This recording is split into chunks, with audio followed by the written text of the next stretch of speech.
Nós vamos falar hoje, continuando o tema, conhecendo mais Jesus. O tema hoje é Jesus e a espiritualidade. Jesus e a espiritualidade. Então abra sua Bíblia no Evangelho de João, capítulo 4, e eu vou ler os versículos. Na verdade, eu vou ler os 26 versículos desse capítulo. Se você tiver o seu smartphone, a sua Bíblia, e aí você acompanha de onde você estiver. A palavra de Deus diz assim: os fariseus ouviram falar que Jesus estava fazendo e batizando mais discípulos do que João, embora não fosse Jesus quem batizasse, mas os seus discípulos. Quando o Senhor ficou sabendo disso, saiu da Judeia e voltou uma vez mais a Galiléia.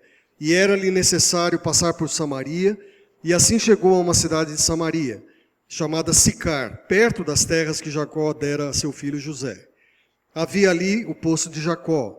Jesus, cansado da viagem, sentou-se à beira do poço, e isso se deu por volta do meio-dia. E nisso veio uma mulher samaritana que ia tirar água, e disse-lhe Jesus: dê-me um pouco de água. E os seus discípulos tinham ido à cidade comprar comida. E a mulher samaritana lhe perguntou: como o Senhor, sendo judeu, pede a mim, uma samaritana, água para beber? Pois os judeus não se dão bem com os samaritanos. E Jesus lhe respondeu: se você conhecesse o dom de Deus e quem lhe pede água, você lhe teria pedido, e ele teria lhe dado água viva. E disse a mulher: o Senhor não tem com que tirar a água, e o poço é fundo. Onde pode conseguir essa água viva? Acaso o Senhor é maior que o nosso pai Jacó, que nos deu o poço, do qual ele mesmo bebeu, bem como seus filhos e seu gado? E Jesus respondeu: quem beber dessa água terá sede outra vez, mas quem beber da água que eu lhe der, nunca mais terá sede. Até o versículo 14 do capítulo 4 de João. Deixa a sua Bíblia aí aberta. Falar de espiritualidade é falar de um tema muito comum nos nossos dias. Por quê? Porque todo mundo fala sobre espiritualidade. Os autores escrevem sobre espiritualidade. Muita gente quer ouvir sobre espiritualidade, não só os cristãos. E se a gente for definir espiritualidade, a gente definiria como as nossas atitudes que estão embasadas naquilo que nós cremos. A espiritualidade, ela envolve não só o que está dentro do coração, mas a mente. Então a espiritualidade, ao contrário do que muitos pensam, ela tem a ver com aquilo que você crê, mas aquilo que você entende também. E eu gosto muito da definição de um autor cristão, que ele diz que a espiritualidade nasce a partir de uma síntese criativa e dinâmica, preste bem atenção, entre fé e vida. E isso é forjado no cadinho do desejo de viver a vida cristã de forma autêntica, responsável, eficaz e completa. A espiritualidade cristã, e não só mais a espiritualidade em si, ela tem a ver com o conceito de fé e vida.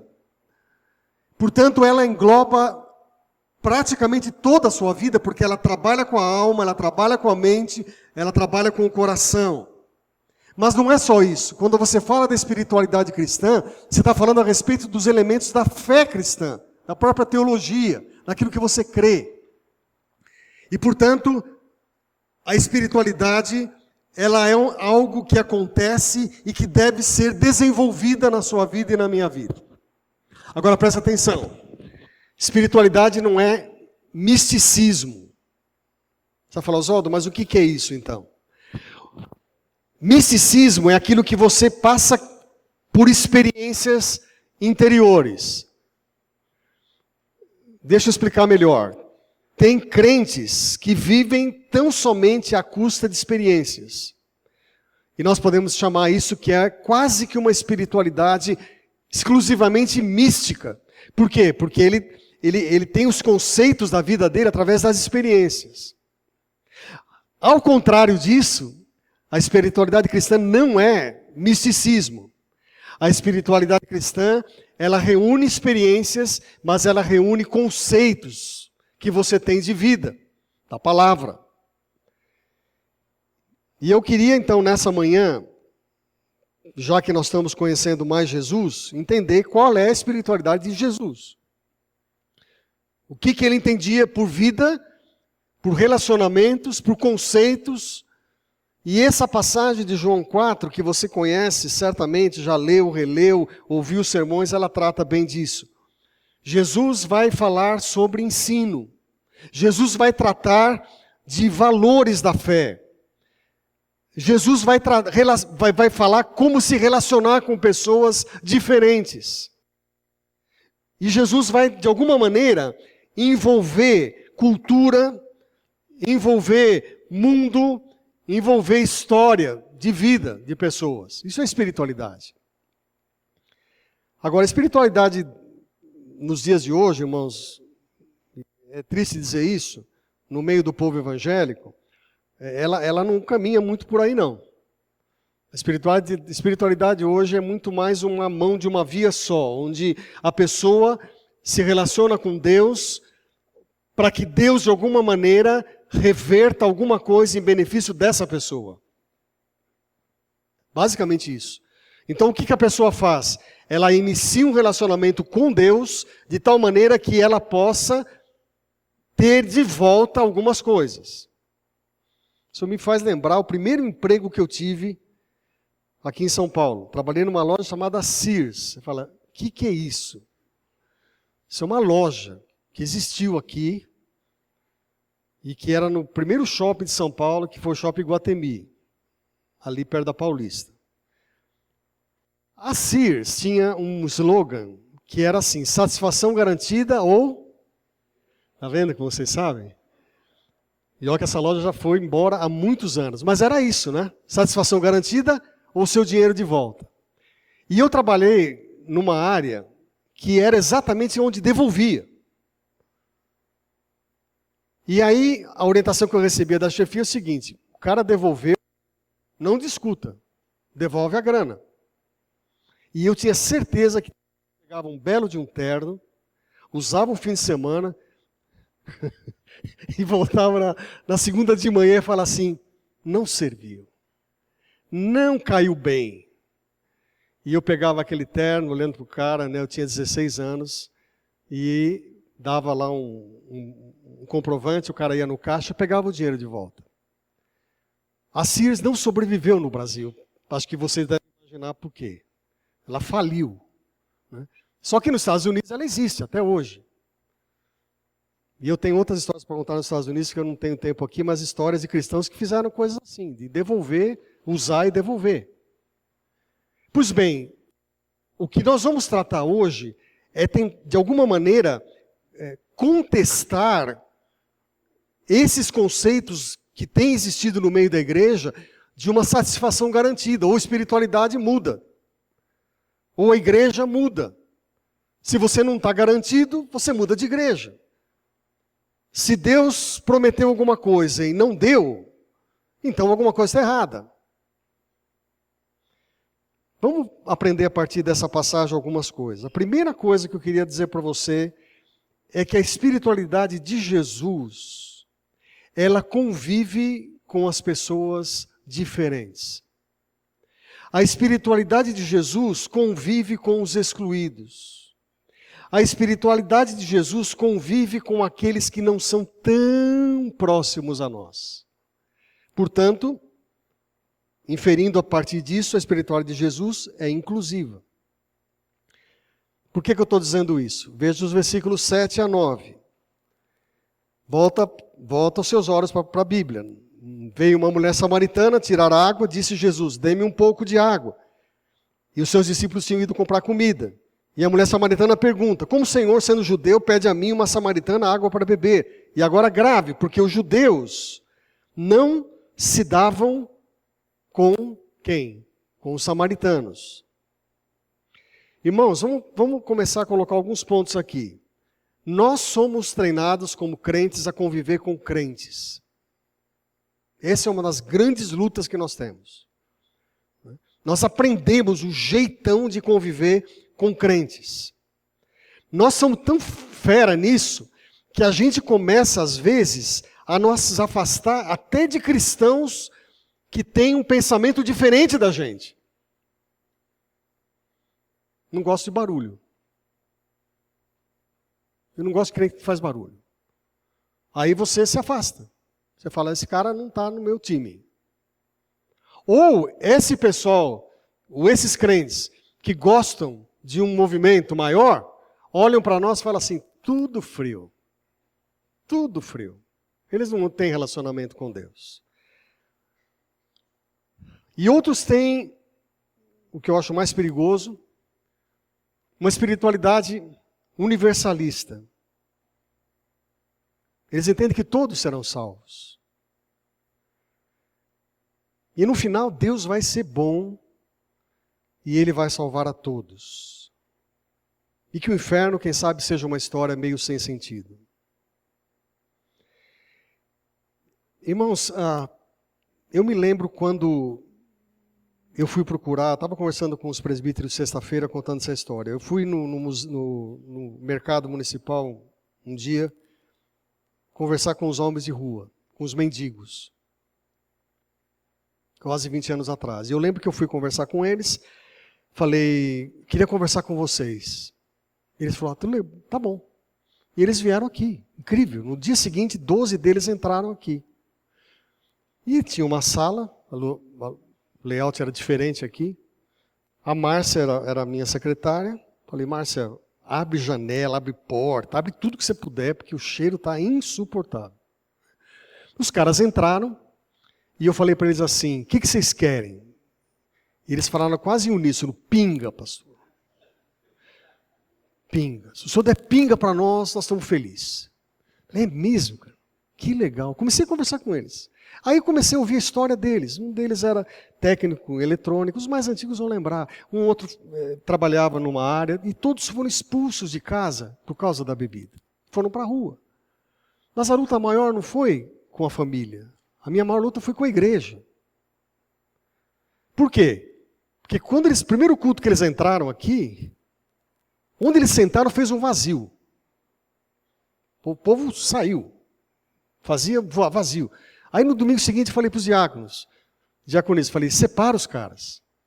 Separou os caras, separou a igreja também. Tem uma estratégia que sentava, afastava. Por quê? Porque a gente não cultiva a espiritualidade dos diferentes. Irmãos, uma coisa muito séria é a seguinte, o fato, e eu vou falar logo em seguida disso, o fato de nós crermos em Jesus, e Ele é o único caminho, único, que conduz à salvação e não há nenhum outro. Não há nenhum outro. Não nos autoriza a deixar de conviver com pessoas que pensam diferente. Pelo contrário, o que acontece aqui é uma coisa completamente sem sentido, e que Jesus está dizendo, eu estou ensinando vocês o que é a espiritualidade genuína. Por quê? Porque os samaritanos não se davam com os judeus. E isso aconteceu 900 anos antes de Cristo, quando, vocês se lembram, o povo de Israel se dividiu em duas grandes nações, em duas grandes tribos. As 10 tribos do norte e as 2 tribos do sul. E ali eles se dividiram, e uma das capitais era Samaria, outra capital era Jerusalém. Mas não somente isso, os que viviam em Samaria, eles constroem um templo no monte de Gerizim. E por ele ter construído um templo no monte de Gerizim, ele estava se confrontando com o templo de Jerusalém. E aí eles passam a não conviver mais. E Jesus e a mulher samaritana ensinam que andar com pessoas diferentes é muito bom. É muito bom. Mahatma Gandhi, que foi o grande libertador da Índia, ele teve 2 experiências negativas com cristãos. A primeira foi na Inglaterra. Ele fazia curso de ciências jurídicas, curso de advocacia, e ele disse que ele passeava numa das ruas da Inglaterra num domingo, e ao passar pela rua ele escutou os hinos entoados numa igreja. E ele falou, que lindos esses hinos. E ele tomou a iniciativa de tentar entrar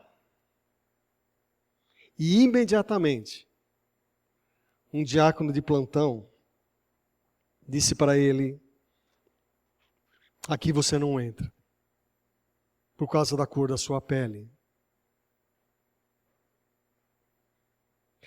Esse mesmo Gandhi, depois de alguns anos, na África do Sul, ele foi empurrado de uma calçada para o meio da rua por um evangélico que havia saído da igreja, de um culto super grande, com muitas coisas acontecendo, e ele empurrou o Gandhi para o meio da rua, dizendo assim: nesse lado aqui é só branco. Irmãos, a gente não precisa chegar numa coisa assim tão radical, mas às vezes pequenos atos que nós fazemos, nós afastamos as pessoas. E a gente tem que ser inclusivo. Como é que acontece? Por exemplo, quando fala de manhã aqui, cumprimenta pessoas, você bate o olho naquele amigo que você não viu desde domingo, você vai lá e abraça. Ótimo. Mas se você fizer isso com uma pessoa que você não conhece, melhor. Melhor. Se você puder, no final do culto, não ter aquela pressa assim, puxa, 12:30, eu preciso correr porque eu preciso almoçar. E você gastar o tempo com investir tempo, né? Alguém me falou que você não gasta tempo, você investe tempo, né? Você investir tempo com uma pessoa é ótimo. Não precisa sair correndo. Ninguém vai morrer. De alguma maneira, as pessoas que vão entrar aqui nesse lugar, pela primeira vez, elas só ficarão se elas forem bem recebidas. Você sabe dessa história. Não tem segunda vez. Não tem terceira vez. E essa lição eu aprendi quando eu era garoto ainda com meu pai, que plantou uma igreja aqui, uma IPI, aqui na Vila Prudente. Ele falava: filho, não tem segunda vez, filho, é primeira. Por quê? Porque você tem que incluir essas pessoas. E Jesus diz assim: não importa se você é diferente, se você tem um tempo num monte diferente, não importa se você teve um rei diferente, eu estou aqui porque eu amo você. Irmãos, tem histórias incríveis. Se eu for contar, a gente vai ficar assustado, mas inclusive no movimento de avivamento do século XIX, os cristãos saíam das igrejas que eles diziam cheios do Espírito, e eles não moviam uma palha para combater a segregação racial. Pelo contrário, a história diz que alguns usavam os negros para serem carregados para ir à igreja para um culto de avivamento. Cabe isso na sua cabeça? Entra isso na sua cabeça? Então, primeira lição, a espiritualidade de Jesus é inclusiva, pessoas diferentes. Segunda lição é que a espiritualidade de Jesus existe para aqueles que verdadeiramente conhecem Jesus. E eu não estou afirmando uma coisa da minha cabeça, mas versículo 10, quero que você aprenda com a Bíblia. Se você conhecesse o dom de Deus e quem lhe está pedindo água, você teria pedido e Ele lhe teria dado água viva. Pois bem, se a espiritualidade de Jesus é inclusiva, ela também é exclusiva. Inclusiva porque ela alcança todas as pessoas, mas ela é exclusiva, preste bem atenção, porque ela salva e transforma somente aqueles que bebem dessa água viva. Explicando melhor, João 3, a luz veio ao mundo e os homens amaram o quê? Mais as trevas do que a luz, porque as suas obras eram más. Romanos 9, não há justo, não há um sequer, não há quem entenda, não há quem busque a Deus, todos se extraviaram. E a uma se fizeram inúteis, não há quem faça o bem, não há nenhum sequer. Será que isso realmente faz parte da essência da sua espiritualidade? Vivendo tempos de extrema flexibilização da fé, né? Onde a gente tenta agregar todo mundo, fique atento.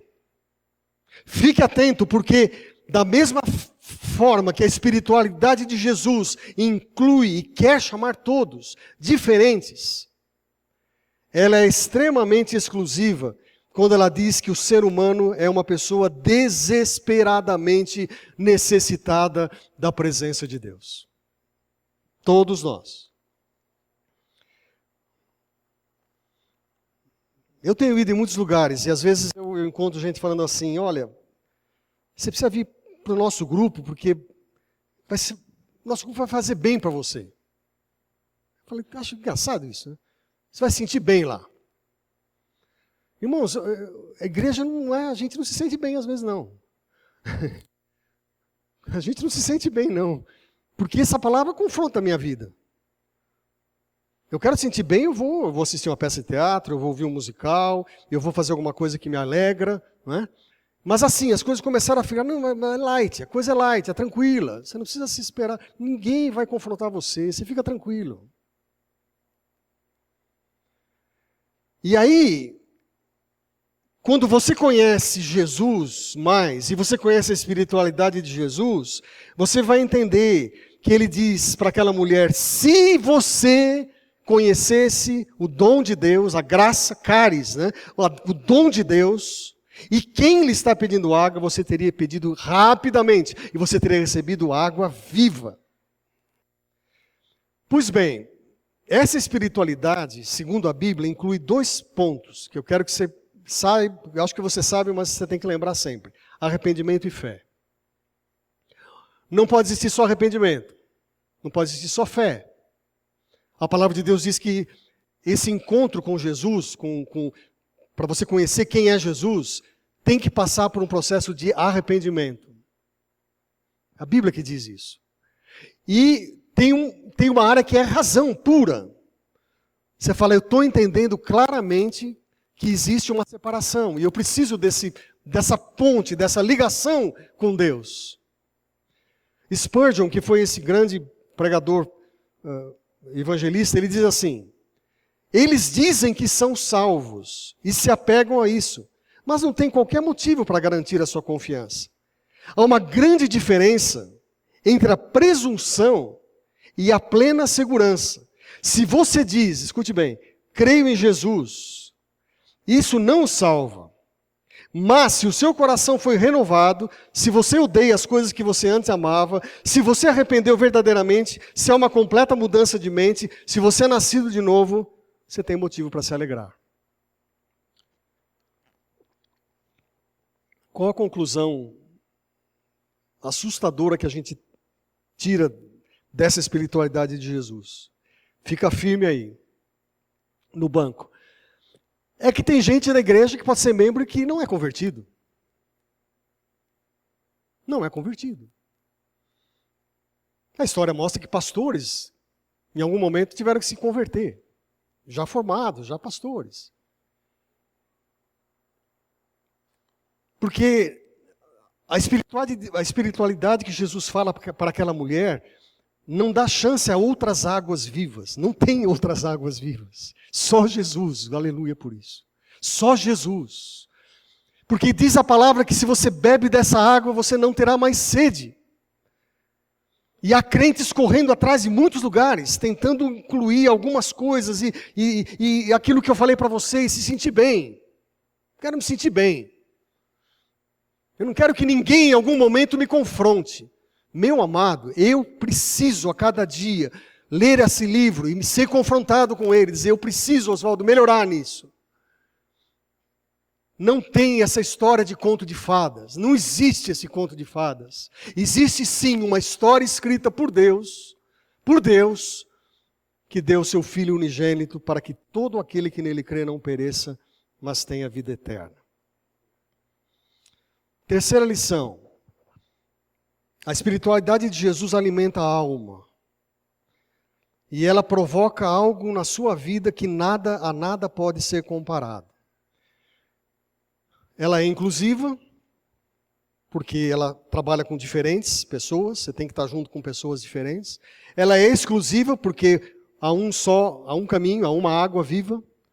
E terceiro lugar, essa espiritualidade, ela trabalha no seu interior, ela dessedenta a sua vida interior. A mulher diz, Senhor, dá-me dessa água para que eu não tenha mais sede, nem precise voltar aqui para tirar água.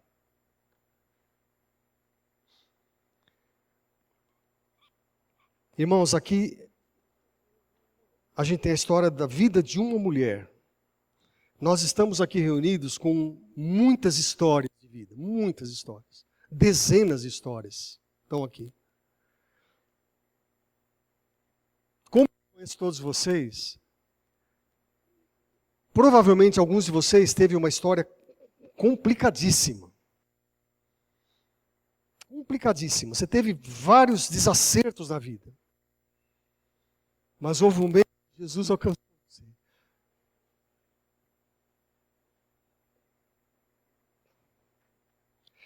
E você sabe que aqueles desacertos de uma vida completamente sem sentido, aquilo foi curado pelo poder de Jesus. Mas isso não faz você pior ou melhor do que gente que teve uma história tranquila. Teve gente que nasceu assim, numa família super equilibrada, tudo certinho, tudo em ordem. Aquilo que eu falei na classe hoje de manhã, né? Só faltava ser crente, né?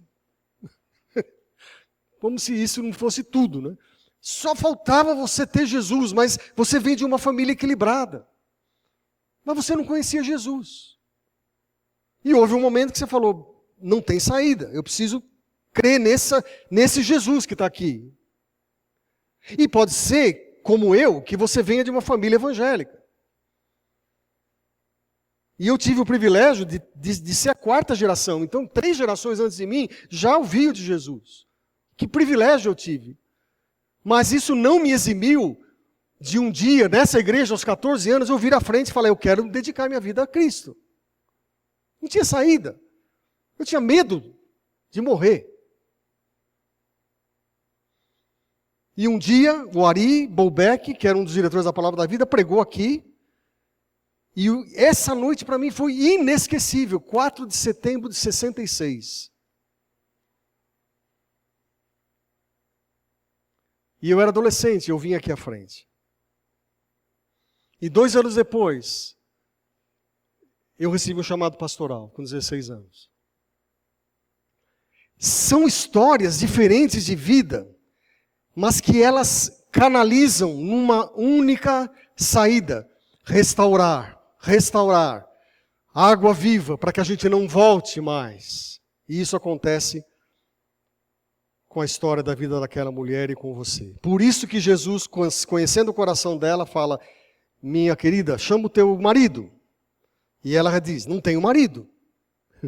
Não tenho marido. E Jesus falou, você falou a verdade. Você falou a verdade. Por quê? Porque você já teve 5, e o que você tem hoje não é seu marido. Uma mulher de amores instáveis, de paixões, vivendo de paixões, saindo de um relacionamento, entrando no outro, tentando amar, tentando se relacionar com outros homens. Falar, agora vai ser a saída. É aquela história, agora eu vou me sentir bem.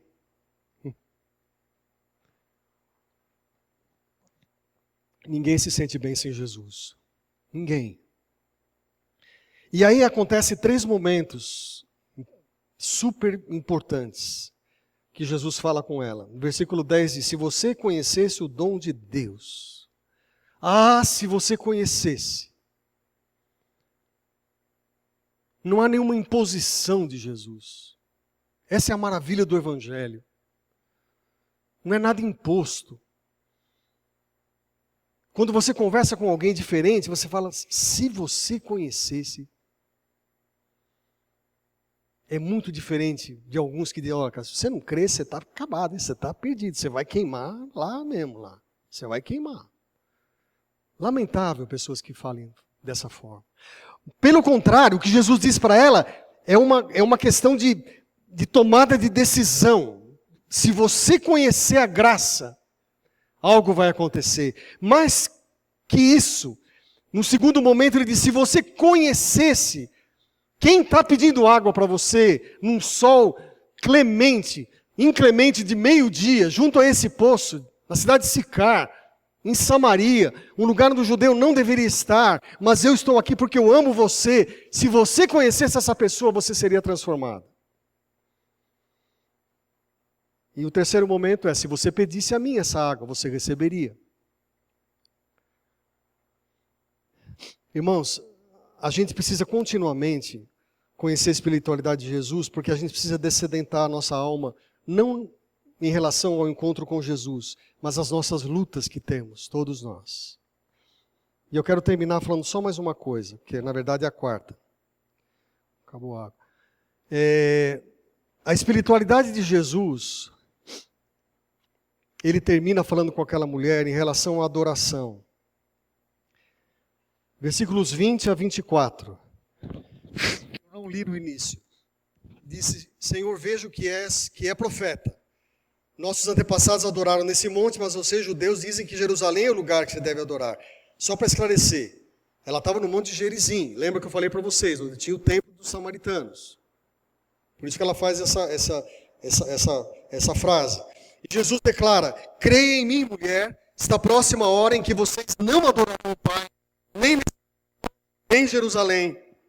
Vocês samaritanos adoram o que não conhecem. Nós adoramos o que conhecemos, pois a salvação veio dos judeus. E versículo 24, obrigado. Deus é espírito e é necessário que os seus adoradores o adorem em espírito e em verdade. Aqui tem o clímax do que podemos chamar da espiritualidade de Jesus, tem a ver com lugar. Nós somos herdeiros não só da reforma, nós somos herdeiros da Idade Média, nós somos templários, nós fomos ensinados que Deus habita em templos. E Ele só habita em templos se houver gente que foi transformada pelo poder do sangue dele, Jesus. E onde tiver gente reunida que tem o Espírito de Jesus, ali Jesus está. Pode haver templos onde Jesus não está.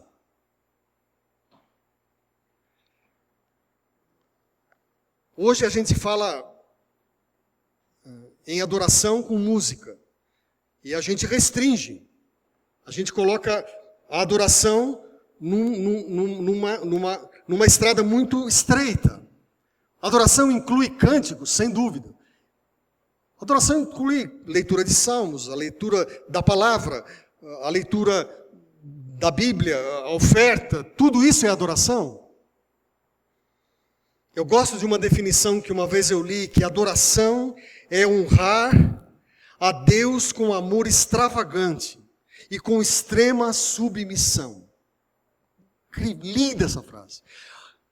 Adorar a Deus é honrar a Ele com um amor extravagante, fora do normal, em extrema submissão. A questão aqui é aquilo que a gente vive hoje, passados 2000 anos. A gente vem à igreja porque Deus está aqui. E a gente acha que Deus não está fora daqui. Eu lembro a primeira vez que eu fui para Moçambique, há 86, 87, e não tinha templo, tinha árvore. Tinha árvore. Então a gente prega na árvore. O Guilherme e a Marina provavelmente não tem templo. Essa igreja mandou o primeiro casal de missionários para a Espanha. Eu fui para lá no primeiro domingo, fruto da minha cabeça dura. Cheguei no domingo de manhã e falei, vamos para a igreja. Não tem templo aqui, não tem igreja aqui. Não tem nada. E aí é que eu quero colocar algumas coisas para você. A adoração, ela é muito fácil de ser vivida dentro dessas paredes aqui. A gente vem, a gente dá uma ajeitada, a gente muda um pouco o modo de ser e tal, e a gente se encaixa aqui dentro de um ambiente cristão. O que Jesus está falando é que isso não tem nada a ver. Porque diz a palavra, e Jesus fala que Deus é espírito e importa que os seus adoradores o adorem em espírito e em verdade. Você vai dizer assim, então por que vai fazer reforma no templo? Por que a gente vai ter templo? Porque precisa juntar a gente aqui. Agora, isso não é o lugar prioritário. E se um dia, por acaso, isso fosse desapropriado, e de um dia para o outro chegasse uma convocação aqui dizendo assim, Agostinho Gomes 2235 vai passar um metrô, vai passar um trilho, não sei o quê, acabou. Qual o problema? Nós vamos para outro lugar. Nós vamos para a rua, nós vamos para um clube, nós vamos para qualquer hotel, nós vamos para qualquer lugar. Irmãos, eu vou dizer isso com todo respeito, mas nós chegamos até a cantar hinos assim, Deus está no templo. É um lindo hino, eu gosto desse hino. Cristo está no templo, né? Tu estás no templo, preceptor divino. É um lindo hino, mas isso só é verdade se realmente nós estivermos cantando isso como filhos lavados pelo sangue do Cordeiro. Ele está aqui, e aí nós vamos declarar isso mesmo. Caso contrário, não faz sentido. Resumindo, para a gente ir para casa.